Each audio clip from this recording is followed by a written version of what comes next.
your host from MotorWeek 91, John Davis. Well, hello and welcome again to MotorWeek 91. We're glad to have you with us. In the past few years, American cars have become more like European cars in the way they feel and respond to the driver. Even Cadillac, maker of the cushiest, most American-feeling cars, has made a number of efforts to satisfy drivers who want to be involved with the cars they're driving. Drivers who want to be exposed to the forces of the car and the road rather than isolated from them. One such Cadillac, called the Eldorado Touring Coupe, was introduced last spring on the heels of the successful Cadillac STS sports sedan. In addition to European feel, the Eldorado gets something else impressive: power. The 1991 Eldorado Touring Coupe gets a new version of the Cadillac-exclusive V8. The engine has been enlarged from 4.5 liters to 4.9. That change has helped boost horsepower from 180 to 200. Larger fuel injectors and a new low-restriction catalyst have been installed. Other detailed refinements have made the engine quieter and more efficient. As for overall efficiency, the Eldorado Touring Coupe is EPA rated at 16 city, 26 highway. The city number is the same as for last year's engine, and the highway number is up 1 mile per gallon. We manage 20 miles per gallon in typical driving.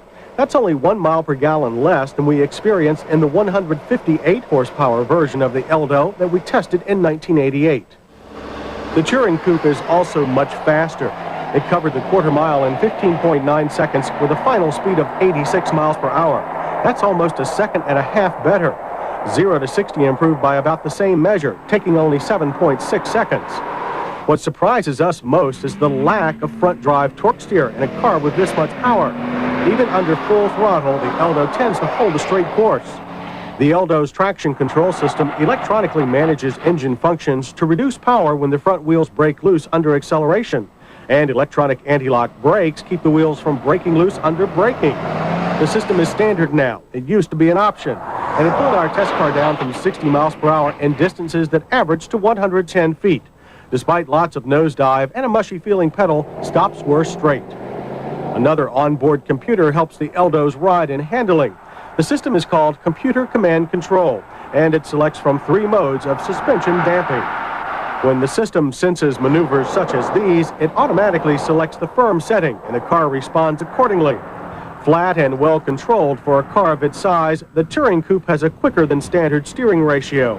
Steering also has a higher effort than that of the standard Eldorado, which gives the car a better feel for the road. But while the Touring Coupe aspires to a European feel, it takes to a turn in a typically American big car way. It plows, though mildly, and the rear end always obediently follows the front end. In the looks department, the Touring Coupe gets a lot less bright work than the standard Eldo.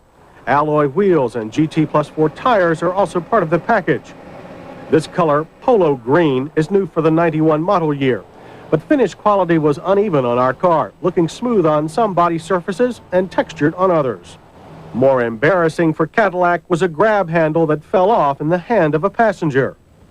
Not much has changed in the Eldorado interior. There are lots of square corners here, and not much in the way of instrumentation, at least on the panel that sits directly in front of the driver. Seats are big and comfortable, though they don't have much bolstering for the driver who wants to take advantage of the Touring Coupe's excellent handling. The inflatable lumbar support is nice, and both front seats are 6-way power adjustable. The steering wheel is adjustable and contains an airbag for the driver. Controls are well marked, but don't operate as simply as they could. Our car's compact disc player came as part of an option package that was offered at no extra charge on this particular car. It sounds great. But buttons for the climate control system are low on the dash and can't be operated with just a quick glance. They make you watch them while you're adjusting. The driver information center is even harder to reach, and it contains the controls for the additional gauge readouts.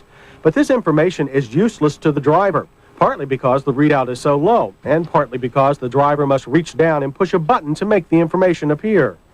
Rear seat passengers appear to have few problems with room. For a coupe, the car has an impressive back seat. The Eldorado Touring Coupe costs $2,050 more than the standard Eldo, which is priced at $31,245. The total for our test car was $33,295. In our safety check, the Cadillac Eldorado Touring Coupe passes with a driver airbag, rear shoulder belts, and standard anti-lock brakes. It fails to have an airbag for the front passenger. Hits start with a lively, exciting engine. We also like the resulting acceleration. Handling is excellent where an American luxury coupe is concerned, and so is passenger accommodations. As for misses, the seats are still too flat and don't hold the driver in very well. The dash layout is illogical, and it does not provide enough driver information. Finally, we were disappointed in the fit and finish quality of our test car, especially since Cadillac is now trading on the quality awards it has won. For comparison, the rear-drive Mercedes-Benz 300 CE has better fit and finish, more supportive seats, and a better dash and control layout, but it costs $20,000 more and has much less rear passenger room. The rear-drive Continental Mark 7 LSC is the Eldo's closest American competitor. It costs slightly less and offers slightly more power. Interior dimensions are similar, but the Ford product offers a more comprehensive dash and better driver controls. While the Touring Coupe is far from perfect, it managed to impress almost everyone who drove it.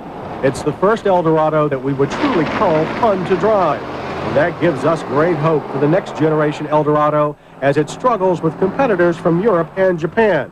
After all, we are Americans, and nothing would please us more than to report someday that Cadillac is again the standard of the world. When the